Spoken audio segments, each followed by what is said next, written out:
Nice. Testing, testing. Okay, you guys can hear me now. Wow. Well, that's frustrating because let's see, video. Man. Nice. That's frustrating. So you guys testing. You guys can hear me now. Wow. Well, this is quite the introduction. This is quite the introduction to the live stream. Cheers, everybody. What's up? My name's CBG for everybody new tuning in. I'm figuring out this technology called the internet. It's brand new to all of us. It's 1996. Welcome in. Nice.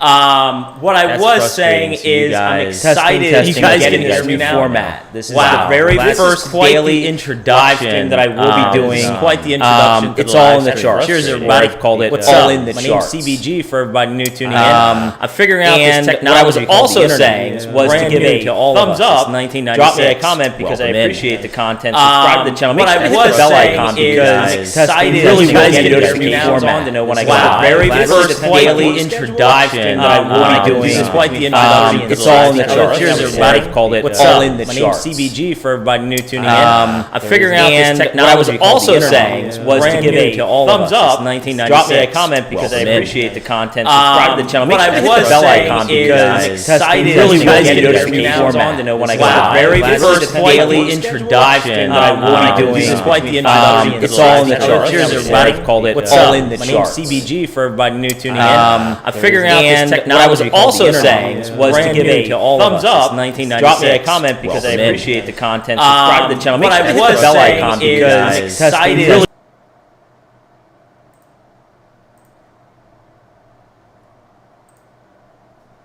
Is this better?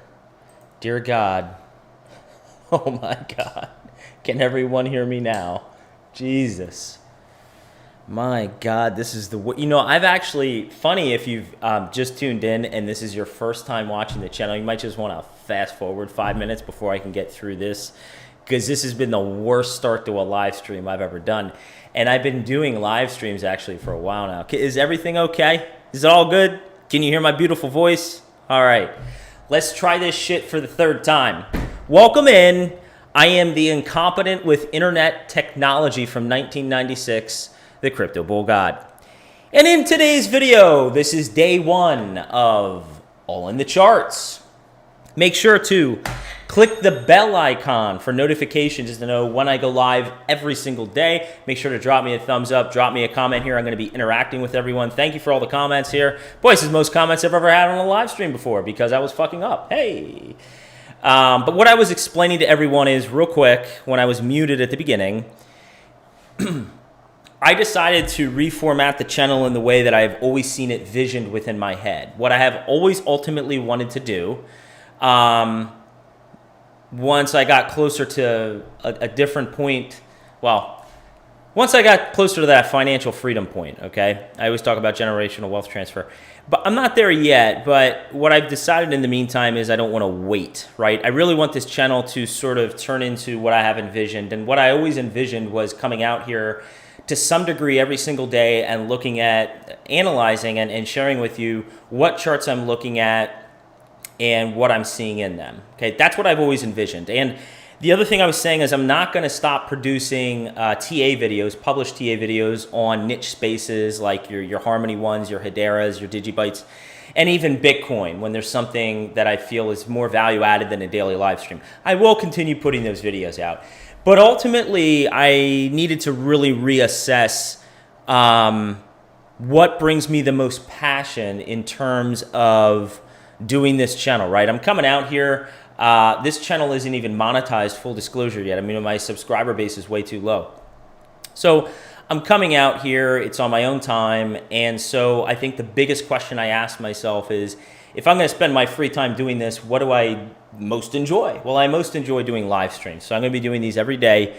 And times may change. I have considered doing them early in the morning around 5:30 a.m. Eastern Standard Time. I've also considered doing them around 8:30 at night, Eastern Standard Time.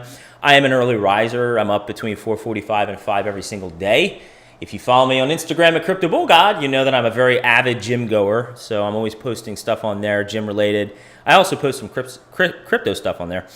But the point is I would imagine this to evolve over time. And this is sort of the starting point, okay? The other thing I'm going to do is, you can tell based on the onset of today's, if you're new to the channel, you can already tell, I tend to be very verbose, okay? Especially when it's something I'm passionate about. I love talking about the charts. I love coming out here and just analyzing and sharing with you what I see. I'm a little too wordy at times, and sometimes the live streams get a little bit too lengthy, and they really could be whittled down. Especially for people who don't watch this live and they're watching it in syndication, I can appreciate that what you really want to get out of that when you're not watching it live, especially, hit me with the points, right? Just hit me with the key points, right? Don't get all wordy with me. So one of the things I will be doing, and I'm going to hold myself accountable because I'm going to have a timer here that's going to be delivered via Amazon, where I order everything. There'll be a timer here, and it will time me, and we're going to shoot for a certain duration on these live streams moving forward that I'm going to try to stick to. Now, beyond me coming out here, again, this is a daily live stream, right? So if I don't cover certain charts on a Wednesday, you know, we still got Thursday and Friday, all right? So one of the things I am going to make sure to allot time for is a little bit of a Q&A session. Now, what would be nice in the Q&A session is not only if you share with me what charts you'd like me to show, and I'm probably not going to get to everyone's questions on all the live streams, right? But that's why you can tune in daily. Or if I don't get to your question on Tuesday, I can get to it on Wednesday or Thursday. But what I was also going to say is, I also would appreciate if I'm sharing something here and you disagree with it. You know, I welcome healthy debate. I wish I could turn the mic over to you. I wish, you know, whoever I put on the spot here, whether it was Kevin1 or YC, I wish there was a feature on YouTube where I could mic you in. You could ask your question. We could have some interaction. I would appreciate that greatly. I think it's probably a matter of time until YouTube instills something like that. Given how internet savvy I am, intellectually savvy I am, not intellectually, internet savvy I am at the beginning of the call. Maybe YouTube already has this feature built in, and I just don't know about it. But the point is, you know, I do want this to be interactive to the degree possible as well. So I will allow time sort of at the end to do that. But just keep in mind, again, charts we're not getting to today doesn't mean we're not going to discuss them during the week. The live streams are going to be limited in duration. We're not going to go an hour every day talking about the charts. As much as I would love that, there are other things. There are other things in my life going on, right? And like I said, I actually still have the 9 to 5. I'm still doing the rat race with the majority of you. And I actually just got a new job. I don't know if you saw that on the live stream, but I did recently get a new job. And it's keeping me quite busy. So that's also going on. So with that being said, let's take a look at a few key charts today. Like I said, I'm going to spend a few minutes going over some key charts. I think the focal point of today will be some of the high-level charts that I haven't had an opportunity to update you guys on and speak to from prior live streams. I'm also going to touch on a few charts that I have spoken to recently, but I feel are important to reiterate. And then I'm also going to speak to one chart in particular, which is up decently large today. Decently large today, given it is in the top 10. I'm sure you can guess which one that is because I already have the chart up. All right, by the way, if you're not already, make sure to give me a follow at Crypto Bull God. I have seen some fake accounts come out, so just make sure you know who you're following. Literally, I am at Crypto Bull God. It's one word, right? And I got the little blue check mark. I'm paying Twitter like $8 every month, all right? So I am validated, but make sure there's some scammers out there. They put some underlying scores in here and stuff, just stuff you want to watch for. You can also obviously find me on YouTube here. You can find me on Instagram, and you can find me on TradingView, which I haven't been as active on, though. One word, Crypto Bull God. All right, let's get into the charts. So this is the 12-hour, and the thing that I really want to stress on this chart, you know, this is one of these things where this did pan out, right? We had some negative divergence in the RSI, ended up seeing a drop in price. One of the things in the most recent TA video for Bitcoin, if you haven't caught that, check it out. One of the things I didn't hit on, I'm surprised I didn't touch on in the video, I spoke about how once we get this bullish momentum that I spoke to earlier, I don't want to regurgitate the same lines over and over. once we get this bullish momentum on the 12-hour and we get true confirmation on it, price likes to come down and revisit the 200 pink simple moving average, okay? It often likes to do that. We did that right here. The negative divergence played out, but look at that V-shaped recovery. Now, someone might look at this and just say, oh, that's volatility. Okay, we bounced off of there. This is a sort of price action. Again, if my ass is as good as the ladies say. Now, I'm just being honest. No, if my assertion that we are getting this wave 5 blow off top this year, right? Well, we're going to have some very volatile moves up and some volatile moves down. But keep this in mind, though. I've been here long enough to see this, okay? I'm speaking from experience. These moves down, if we are in a true bullish, we have true bullish momentum and we have some real reversal to the upside and we're going to see some strength come in, these volatility downwicks, these volatility movements to the downside, they're going to be eaten up. Supply is going to be eaten up by demand, okay? Supply. Demand is so heavy in here and it gets eaten up and then the price skyrockets as bidders continue to fill bids higher at the asking prices, okay? That's exactly what happened here.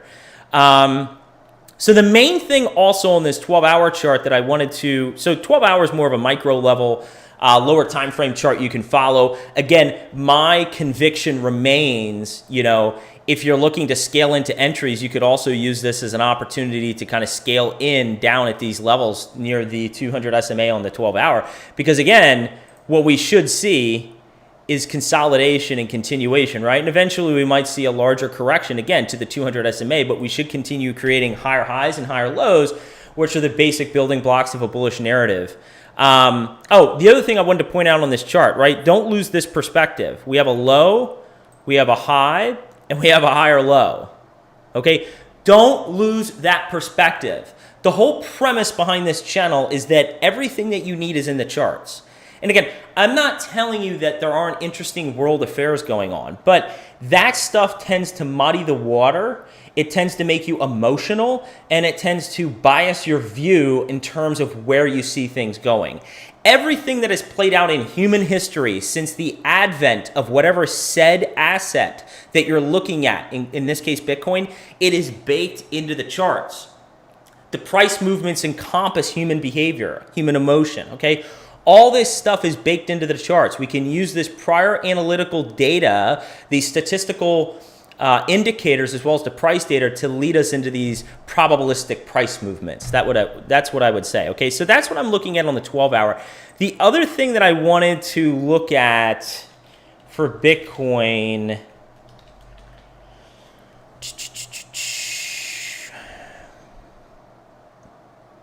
and I want to make sure that I speak to this well, because I felt like in my prior TA video on Bitcoin, I missed a few points. Thank you for everyone new tuning in. And thank you for who's showing continued support. I know I haven't done a live stream in a bit. I appreciate everyone who's shown up today. Thumbs up. Couple things I want to speak to on this point, on this chart here, and I made this point on Twitter if you're following me at Crypto Bull God. But here's the main thing I want to say here. There were two levels of main price confluence, right? I'm not going to draw them out, but they were like right in this area, okay? And we have two key moving averages, okay? Now that we've moved above with candle body closes all of this prior price resistance, okay? If we are in a true bullish upturn, this should hold as support. And again, please make sure to distinguish between a price wick, which represents volatility, and a candle body. So on a weekly, let me tell you what I'm not expecting, okay? I'm not expecting on the weekly candle body closes that go much below. I provide a little bit of margin for adverse deviation because this is a volatile asset. But on the weekly, I would not like to see, and I would not expect to see candle body closes in this area, right below the 200 SMA, which is at approximately 25,500. Okay, I wouldn't expect that. But what I wouldn't be surprised one bit to see as we begin to recover is a wick below here, but then a recovery, right? you have to look at an entire candlestick to tell you the story of price and what's going on. Okay, a wick is just an expression of volatility. Heavy sell-off followed by strong demand to buy it back up in that case. Okay, but really it matters where the candle body closes. The other thing I want to speak to on this chart, someone made a comment to me, replied to this chart in totality once I view out here. And I didn't understand this individual's comment. So if it was you, I apologize. I didn't reply to you because I didn't understand what you were saying. Yes, we have a death cross on the weekly on Bitcoin. Can I also point something out to you? Look at how long this has been relevant, since mid-2015. It was only possible, and really you'd have to allot for more time for that moving average to be created. So really it's more like 2016. There's only been 7 years of data that would allow for a death cross on a weekly. This was bound to happen. This is the first time this has happened because the price data is so immature. This to me is not, first off, not the end of the world. And second, nothing that at this point is overly concerning for me, not because I'm a biased bull, no, because there are too many other higher time frame charts I've shared with you guys, if you're subscribed to the channel, that are just spelling massively bullish price momentum picking up in the market. So at crypto, non-crypto related charts. So this does not concern me. I think a couple years out when we start to see this slope down like this and we get a death cross, it would be more potentially concerning to me. Price data is just too immature. This doesn't mean anything to me. The last thing I wanted to point out on this chart, and then we're going to get off Bitcoin. We're going to get into a couple other charts. The last thing I wanted to point out on Bitcoin is, again, if my assertion, not my ass, if my assertion is correct and we are getting a blow off top this year and Bitcoin is going to create a new all-time high, whether it misses $100,000 barely, or whether it goes about 20 to 40% higher than $100,000, as I'm hypothesizing, somewhere around 120 to 140, sweet spot 130, right? If that's going to happen this year, we need to see price action similar to this. No, I'm not telling you this is exactly how the price is going to look. That's not the point. It's just the relative magnitude. The relative magnitude of price appreciation needs to get to this level to enter a true parabola.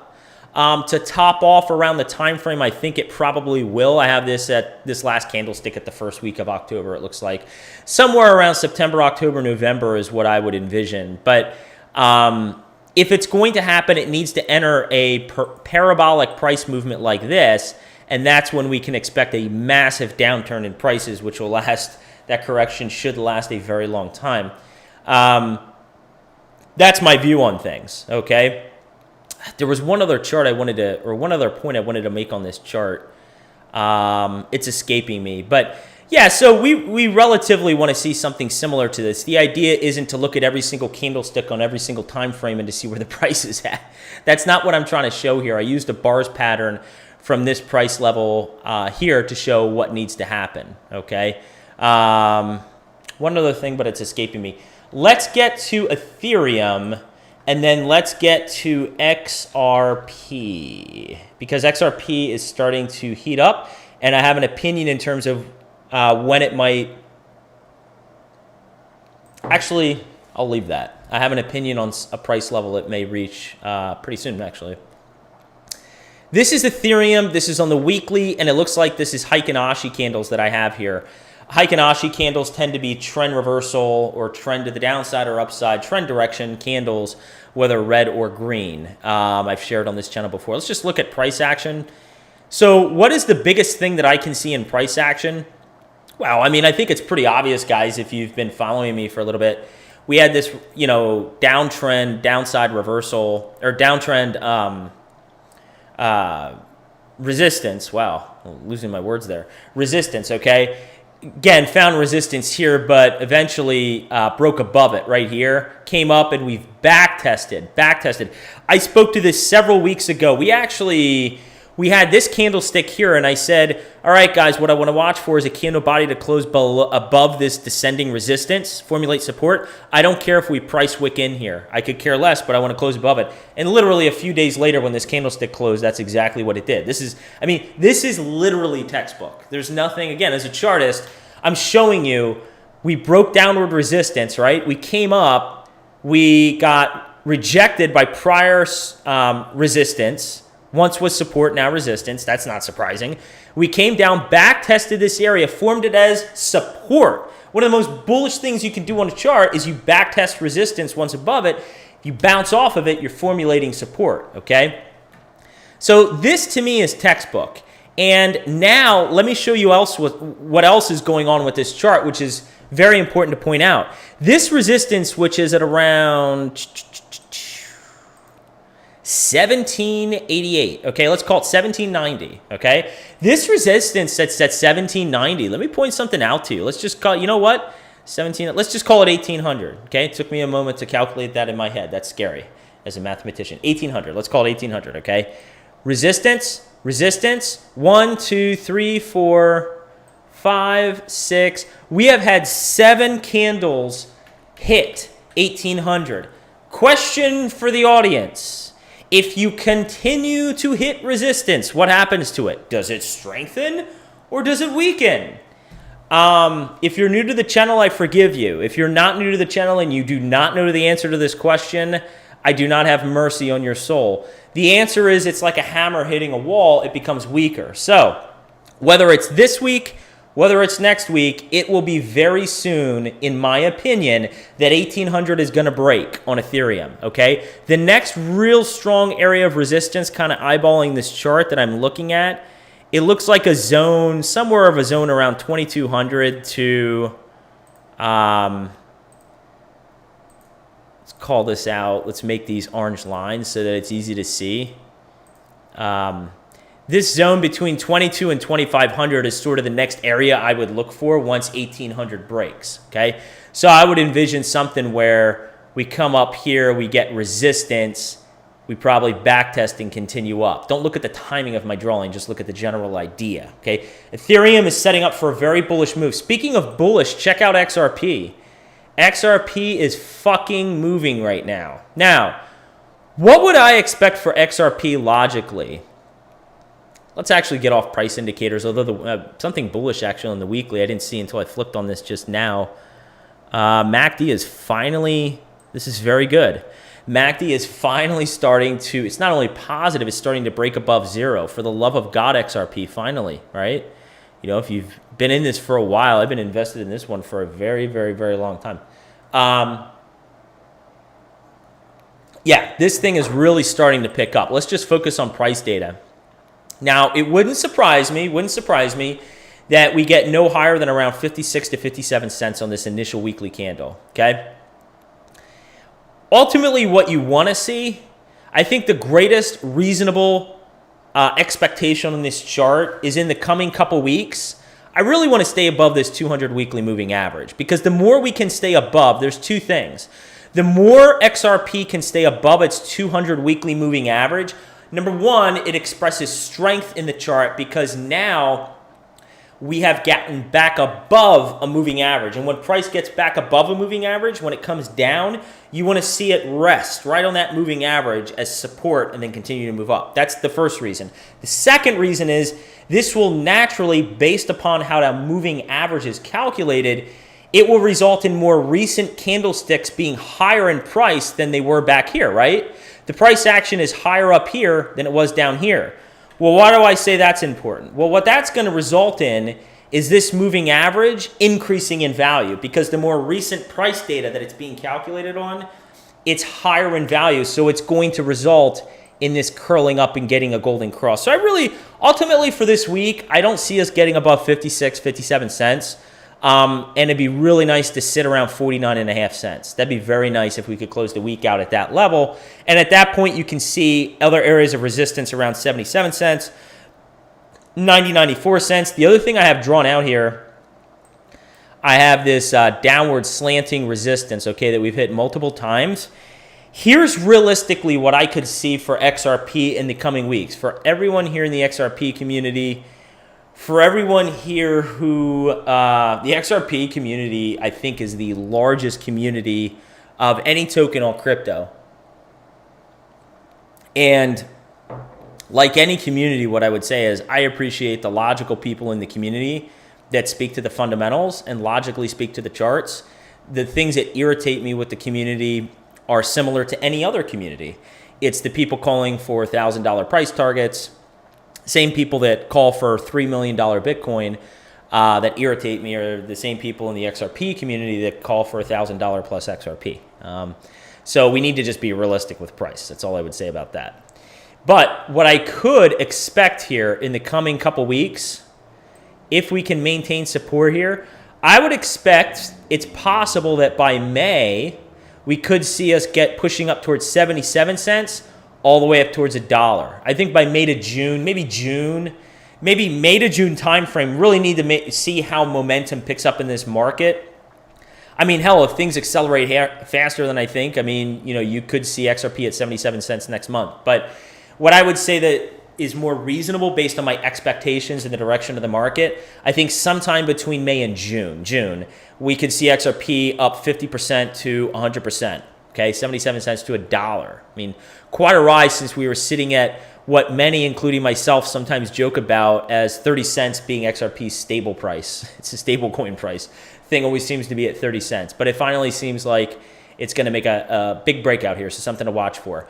You know what? I wanted to get into a few other charts. I'm going to save them for tomorrow. What I'm going to do, actually, is I'm going to turn to you guys because I gave such a long introduction. This is the first live stream. Plus, because I'm not technologically savvy, it took me like 10 minutes to figure out how to get the audio to work. So I don't know what happened. There's a software called OBS Studio, and something got messed up. My default settings got messed up. The only thing I can think of is that there was an update made and it changed around my configurations. But anyway, I want to get to your questions. Let me read through all the comments here and I'll collect maybe like 2 or 3 charts depending how long it takes to get through. And then again, whatever questions I don't get to today, keep your questions for tomorrow. We'll look at some different charts tomorrow. We may look at a similar chart or two, but we'll probably look at some different charts. So keep the questions coming. If you don't get a question in today, there's always tomorrow or Thursday or Friday. I see 20 comments on the sound not working. What's up, YC? God, that was a rough intro. Kevin, I'm hearing you twice. Yeah, because I'm an idiot. What can I say? Probably shouldn't do that in an educational channel, right? Calling myself an idiot on an educational channel. By the way, none of what I'm sharing with you is financial advice. It's just coming from a guy that's been in the space for a little over 5 years. Well, technically, you're learning about the space for more than 5.5 years. Invested in the space for 5 years. 5 years?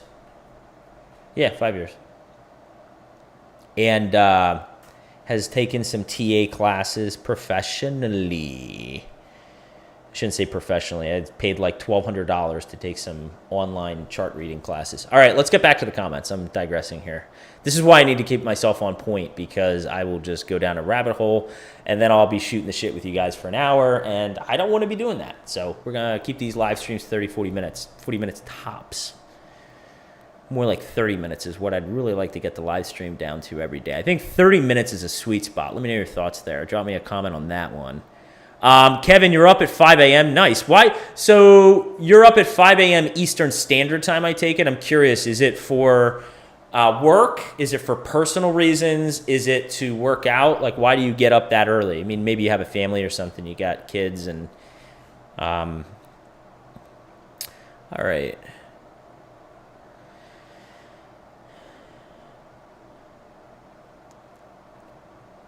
Well, Evan, hopefully you appreciated the update on XRP. Digibyte. Yes, Digibyte. I'll save Digibyte for tomorrow. Yeah. It was a chart I was planning on covering this week anyway. So I'll save it for tomorrow, YC. Make sure to tune in tomorrow. I'll answer Digibyte. It'll be a specific chart I cover. Any other TA questions? I've been followed by several... Evan has been followed by several fake accounts.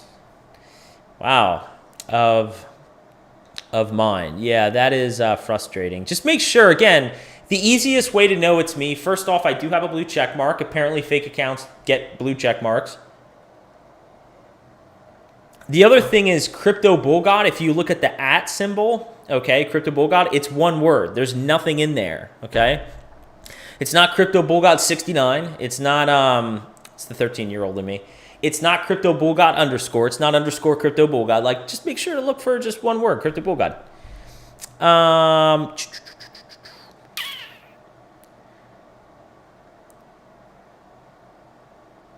Lucky if we get to $1. XRP is going to go well above $1 in my opinion this year, so I wouldn't stress that. Would you sell any? Okay, Evan has more of a fundamental question, but it relates to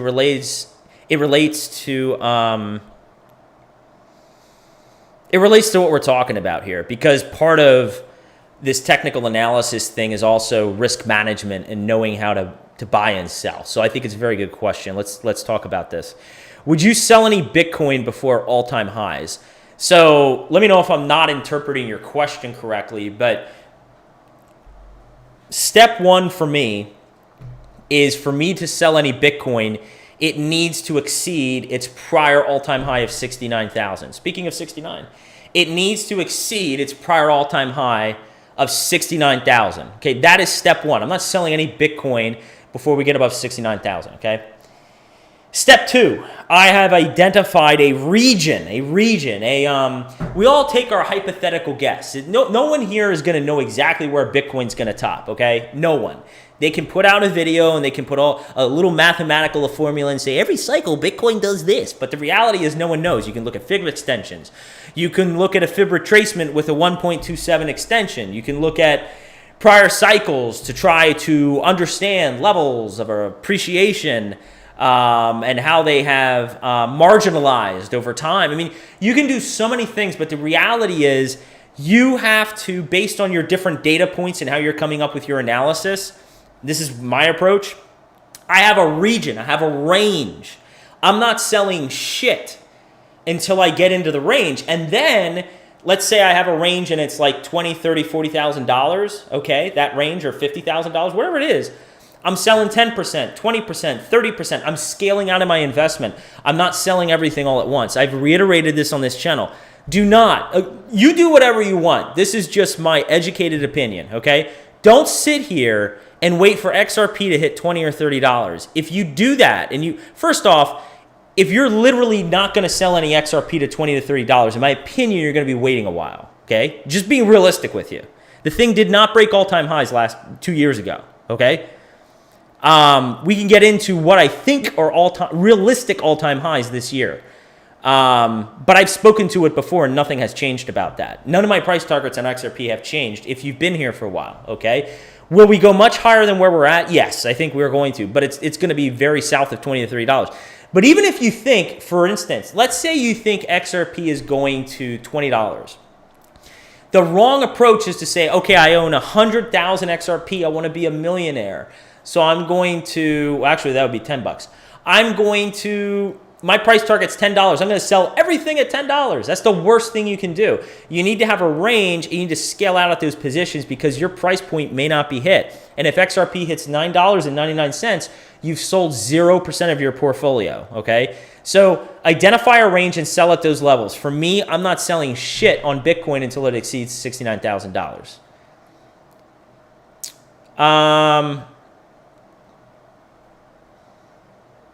Same thing on ETH. Good question, but same thing on ETH, Evan. Harmony 2023 all-time highs. Did I not touch on that in my video? So Kevin, if I have time and think about it, actually tonight, I'll go back to my Harmony 1 video because I thought I spoke to, no, I'm pretty sure I did. I spoke to 2023 targets on Harmony 1. If I didn't, we can speak to it tomorrow. We can revisit it or talk about it, but I'm pretty sure I projected that out. So I've already answered that question. I've spoken to price ranges, I think between, off the top of my head, you got to watch the video. Off the top of my head, I think 70 cents to, it was like all the way up to like $1.20 or $1.15, somewhere in there. So I would check that out. Again, that's just my view. I mean, Harmony One, just like many other crypto projects, maybe it doesn't even exceed its all-time high. Maybe it double tops. I think I spoke to that in its video too. You see, the thing is, it doesn't matter, guys. It doesn't matter how bullish fundamentally I am on a technology. It doesn't matter how much I love a community. That shit is irrelevant when it comes to price analysis. That's what I'm saying, all in the charts, guys. You can tell me that XRP is going to take over the world and everyone's going to use it for remittance payments, and Nostro Vostro accounts are going to be eliminated. Look, I know all about the technology of XRP, okay? I'm very familiar. And while all of that is awesome and it sounds incredible, and I think there's so much to be gained by that, the chart is the fucking chart, okay? It's all in here. The same thing with Harmony One. And so all we're trying to do is we're trying to come up with... we're just trying to use that past data. We're trying to use that past historical data on the one chart we're looking at, as well as other charts, to just hypothesize more likely and least likely direction of prices. You know, Harmony One may not top above 20 cents or 30 or 40 cents. But my view is somewhere around more, I believe, like 70 cents, $1.15, $1.20. I mean, somewhere in that range. So $1 is definitely very possible, in my opinion, for Harmony One. I think a 50x to all-time highs is very, very possible. People forget how quickly this market moves to the upside. Just as it moved harshly down to the downside, it can move violently to the upside very quickly. Ooh, awesome. I have a question on Ren. This might be the same person, Brianna. I don't think it was a Brianna. I like that name, by the way. Brianna, I don't think it was you. Someone had a question on Ren earlier. I will get into that. Kids are grown up. I get up early to get my crypto news, coffee, and ice bath, then work out. Whoa, that is a hell of a morning. Christ, that's awesome. So I get up early. I do the crypto news. I chart. I start work. I have coffee. No ice bath, though. Interesting. You do an ice bath and then work out. I like that. I would do an ice bath. I would just do it after I work out.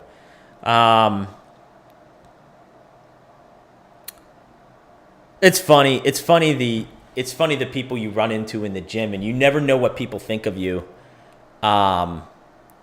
It's funny the nicknames I've accumulated over the years. I'll leave that one alone. Maybe we'll talk about that later. I work for Big Oil and everyday DCA to get financial freedom. Good for you, Kevin. Good for you. I don't care what it is that you do. I don't care how much you appreciate what you do as an occupation and in your career. There isn't a single soul out there that doesn't want financial freedom. Financial freedom to me is just the ability to freely do what you want in this life. Money for me, I've said this many times, money for me does not create happiness. Happiness to me is shared in relationships. Happiness to me is, the ultimate form of happiness to me is the time we spend with those who we love and appreciate most. And I'm not trying to sound corny, but that really is the truth. And the money that we have, it just enables us to live, in my opinion, less stressed if you can just afford to pay your bills. Like, live within your means. Actually, live below your means if you really want to be financially free sooner.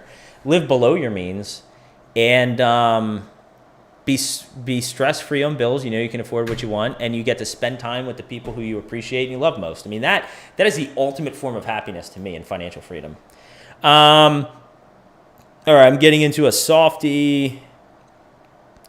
Yes, I don't need a Ferrari. I just never want to work again. And I get your point, Evan, and I agree with you. The only thing I think you implicitly mean in there, and maybe you don't, but I always want to be doing something, something I'm passionate about, like TA, right? So if I was financially free and I didn't need to work a 9 to 5, I don't know. I mean, I probably would still stay active in my field to some degree, but I'd be a lot less busy with it, and I could do this a lot more because this is a huge passion of mine. But I get what you're saying. All right, let's get into Ren. I'm going to get into Ren, and then we're going to close this. Oh, we didn't get into the S&P. Shit, we will hit the S&P tomorrow. Make sure to tune in tomorrow. We're going to hit on the S&P and what I'm seeing in traditional markets. That ties into crypto because crypto will not do well since it's a very risk-on asset if the stock market isn't doing well. We need the stock market to do well for crypto to do well. And Vice versa, if the stock market's not doing well, crypto won't. That wasn't vice versa. I don't know why I just said that. Ren, Heikinashi. Let's just go to regular candlesticks here. First off, I think the purpose of the Heikinashi on the weekly, this is Ren on the weekly, this is on Binance, was to show you that we're wide up here and then we get more narrow. This is a falling wedge, and we've had a breakout. We've gotten resistance in this zone, which is no surprise. We sort of back tested. I mean, it just depends how you want to draw this. I mean, you could draw this all the way up here, and then we basically back tested it. Drawing this pattern is subjective to the degree that you don't go into candle bodies. You see what I'm saying? Like, I can't do this because there's candle bodies here. You can't have the line go through the candle bodies, but I can draw the falling wedge like this, in which case we got a back test here. Okay, I just spoke to this on Ethereum. We broke out above resistance, came up, hit here, and have retested, okay? Same thing as Ethereum, but the way I had it drawn was like this, and that's still valid because it's not going through any candle bodies. So essentially what happened is the same thing as Ethereum. Ren to me looks like it's setting up for a bullish position setup. I don't care what the fundamentals are speaking to. I don't care what FUD exists out on Twitter for Ren. This to me, and this is one that I am currently not in, but I am looking at, full disclosure, just as a swing trade setup for the next couple months. And the reason is because resistance, resistance, resistance. It's the Ethereum chart again. We break out, we come back, we back test resistance like I had it drawn before, and we've now since come up, okay? What I would expect for Ren, and we'll take a look at the price indicators in a second just to see what we're seeing.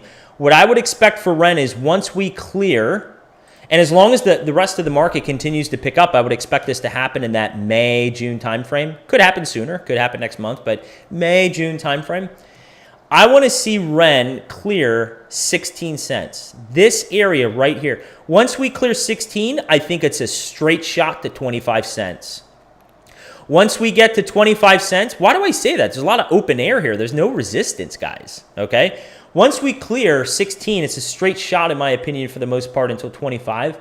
Once we clear 25 with a candle body, once we get above here and we're sitting here, we're off to 42, 60. And what I love is once we get above 60 with a candle body close, oh my God, is there room to run? There is room to run. And I could probably draw another area of resistance right around like, you know, right around there. But basically, there's a lot of room to run. There's a lot of blue sky up here, okay? A lot of blue sky. But the ultimate blue sky breakout would be above $1.93. Ren looks like a great setup. Let's look at the price indicators real quick, see what we're seeing. Don't